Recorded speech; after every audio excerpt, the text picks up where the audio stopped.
आप सभी भी आ जाएं। बहू, रहने दे, आज खाना खाने का जरा सा भी मन नहीं कर रहा है। इतनी गर्मी में गले से इतने वाला भी उतर जाए तो बहुत बड़ी बात है। मेरी भी इस गर्मी में बिल्कुल भी खाना खाने का मन नहीं कर रहा है। तुम बच्चों को खाना खिला दो।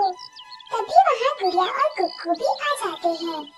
मुझे भी काफी गर्मी लग रही है, मुझसे भी नहीं खाया जाएगा, आप बस मुझे पानी दे दो। इतनी ज्यादा गर्मी हो गई है कि यहाँ पर किसी से दोने वाले भी नहीं खाए जा रहे हैं। हे भगवान, अब ये हाल है तो आगे मेरा परिवार का क्या हाल होगा। सारा खाना उठाकर रानू एक तरफ रख देती है और जैसे ही मटके के अंदर से पीने के लिए पानी निकालती है तो देखती है कि मटके के अंदर रखा पानी भी काफी गर्म हो गया है। इस गर्मी ने तो सारी हदें पार कर दी। मिट्टी के मटके के अंदर तो पानी ठंडा रहना चाहिए, लेकिन गर्मी ही इतनी है कि इसके अंदर का पानी भी खोल रहा है। पैसों की कमी के चलते हर गरीब की तरह रानू का परिवार भी टूटे फूटे झोंपड़ी में अपनी जिंदगी काट रही थी। इस गर्मी में पीने के लिए ना तो फ्रिज का पीने के लिए पानी था और न ही हवा खाने के लिए एक कूलर। हाथ के पंखे से ही पूरे परिवार का गुजारा चलाना पड़ता था। क्या हुआ गुड़िया के पापा, आपका काम सही नहीं चल रहा है क्या? पहले तो आप हफ्ते हफ्ते पैसे लेकर आते थे, अब आप महीने के एक दो बार ही पैसे लेकर आते हैं। इतनी मेहनत करके मैंने शीशे का काम सीखा था। इतने सुंदर सुंदर शीशे के बर्तन बनाना और फर्नीचर बनाता हूँ, लेकिन ना जाने आजकल बच्चों को क्या हो गया है, कोई खरीद ही नहीं रहा है। ऐसे ही रहा तो ये काम छोड़कर कोई मजदूरी का काम करना पड़ेगा। ऐसे ही दिन गुजरते रहते हैं। दिन गुजरने के साथ साथ गर्मी अपनी चरम सीमा पर पहुँच जाती है। दिन रात में भी बच्चे अपने एसी कूलर छोड़कर इस गर्मी के मौसम में बाहर नहीं निकलना चाहते थे। बहू, कालू के घर में कितने बड़े बड़े एसी लगे हैं, कितनी ठंडी ठंडी हवा आ रही है। अच्छा हुआ हम थोड़ी देर के लिए यहाँ आ गए, गर्मी से थोड़ी बहुत तो छुटकारा मिला। ये तो बस पैसों का खेल है। अगर हमारे पास भी इतने पैसे होते तो हम भी ऐसे ही एसी कूलर की ठंडी हवा में रहते। अरे तुम सब अभी भी नहीं बैठी हो, घर नहीं जाना है क्या तुम्हें? हर रोज बर्फ लेने के बहाने से एसी की ठंडी हवा खाने के लिए आ जाते हो। इतना ही एसी की ठंडी हवा और फ्रिज का ठंडा पानी पीने का शौक है तो खुद क्यों नहीं मंगवा लेते? और नया लेने की हैसियत नहीं है तो पुराना ही मिल जाता है, क्यों नहीं ले लेते? चलो पकड़ो ये बर्फ और जाओ यहाँ से। अपने अमीर पड़ोसन से बेइज्जत होकर रानू और उसकी सासू माँ घर आ जाते हैं। शाम होते ही रानू पास के ही एक बड़े पेड़ के पास जाती है। जब भी रानू को अपना दुख सुख बांटना होता वो वही पेड़ के पास जाकर बोला करती थी, हे भगवान, क्यों इस तरह एक गरीब को पीड़ा दे रहे हो? ए ऊपर वाले, मैं तो बस इतना चाहती हूँ कि मेरे परिवार को इस गर्मी से छुटकारा मिले। ऐसे वो उस पेड़ के पास जाकर अपना सारा दुख बोलकर अपने घर आ जाती है। रानू को बहुत भरोसा था कि आज नहीं तो कल भगवान जी उसकी बात जरूर सुनेंगे। कुकू, हम जा रहे हैं। अरे चुक्कू बेटा, आपके आए यहाँ तो 10 मिनट भी नहीं हुए और तुम लोग जा रहे हो? मैं तुम्हारे लिए नींबू पानी बना रही थी। नहीं आंटी जी, नींबू पानी आप रहने दीजिए, हमें नींबू पानी नहीं पीना। आपके घर में कितनी ज्यादा गर्मी है, आपको पता है मेरे घर में तो किचन में भी एसी लगा है और हम लोग नींबू पानी नहीं बल्कि कोल्ड चॉकलेट पीते हैं। कुकू, अब मैं तेरे घर नहीं आऊँगा। अगर तुम्हें खेलना हो तो हमारे घर आना, हमें इतनी गर्मी में रहने की आदत नहीं है। जुग्गू इतना कहकर वहाँ से चले जाता है और ऐसे ही कई हफ्ते गुजर जाते हैं। रात का समय था। मानो काम से आते हुए अपने साथ शीशे के बहुत बड़े बड़े टुकड़े लेकर आता है, जिसे देखकर रानू बोलती है, अरे आप सारे शीशे क्यों लेकर आए हैं? क्या आप दुकान का काम घर पर करेंगे?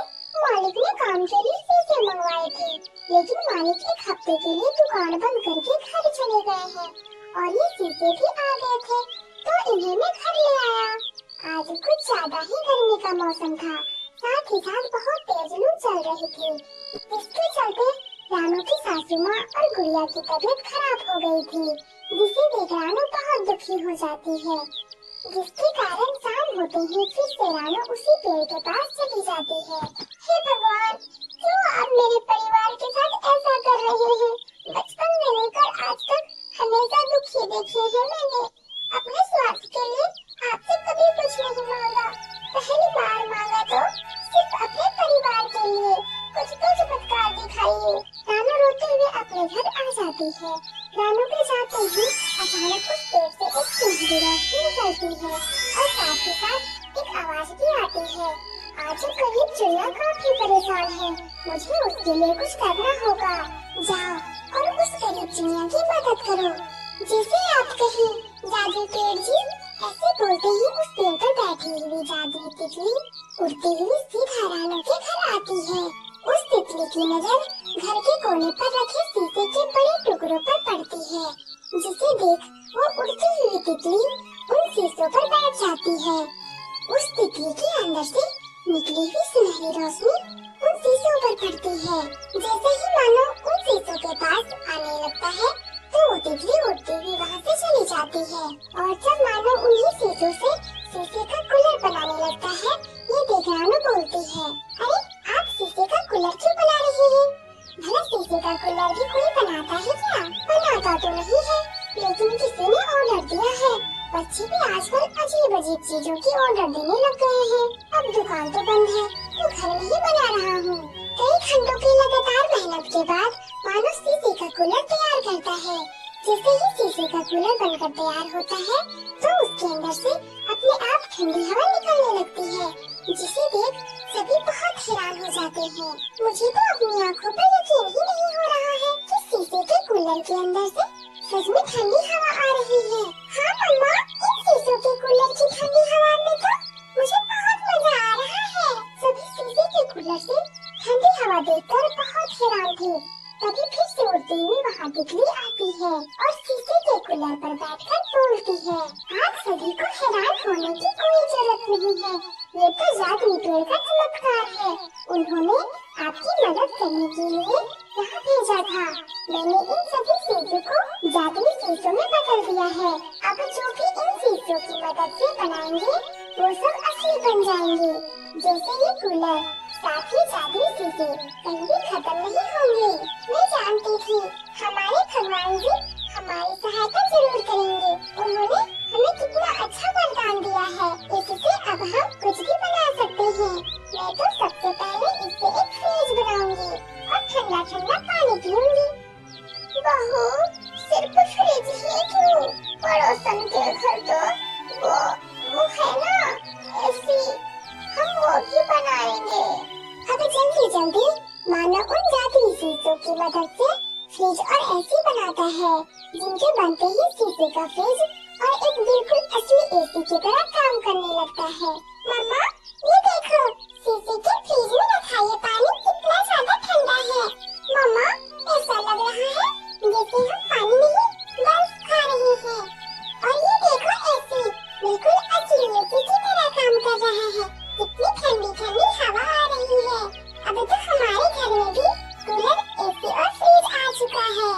उस चमत्कार की वजह से रानू का पूरा परिवार उस झोपड़ी में भी अच्छी एसी, कूलर की ठंडी हवा और फ्रिज के ठंडे पानी को पीकर काफी ज्यादा खुश थे। कई दिनों तक रानू और उसकी सासू माँ पड़ोसन कालू के यहाँ बर्फ लेने नहीं जाते, तो गौरी उसके घर आती है और रानू के एसी, कूलर और फ्रिज को देखकर हैरान हो जाती है। कहीं मेरी आँखों को धोखा तो नहीं? सच में ये सब शीशे का बना हुआ है। कितने सुंदर शीशे का एसी और फ्रिज है। इसके सामने तो मेरे 1 लाख का फ्रिज भी कुछ नहीं। गौरी बहन, आप रुके, मैं अभी आपको अपने शीशे के फ्रिज की ठंडी ठंडी पानी पिलाती हूँ। ये देखकर गौरी जल्दी भी वहाँ से गुस्से में चली जाती है। उसके बाद से रानू और मानो उन जादुई शीशों की मदद से और भी कूलर, एसी और फ्रिज बनाकर गरीब जरूरतमंद बच्चियों को कम दामों में बेचते हैं, जिससे गरीब बच्चियों को भी एसी और फ्रिज से ठंडी हवा और ठंडा पानी नसीब होता है। इसी के साथ ही गरीब रानू के परिवार का भी हालात ठीक होने लगता है। तो प्यारे दोस्तों, प्लीज हमारी कहानी को लाइक और चैनल को सब्सक्राइब करें। आपका धन्यवाद। लाइक और सब्सक्राइब जरूर करें। मिलते हैं नेक्स्ट वीडियो में।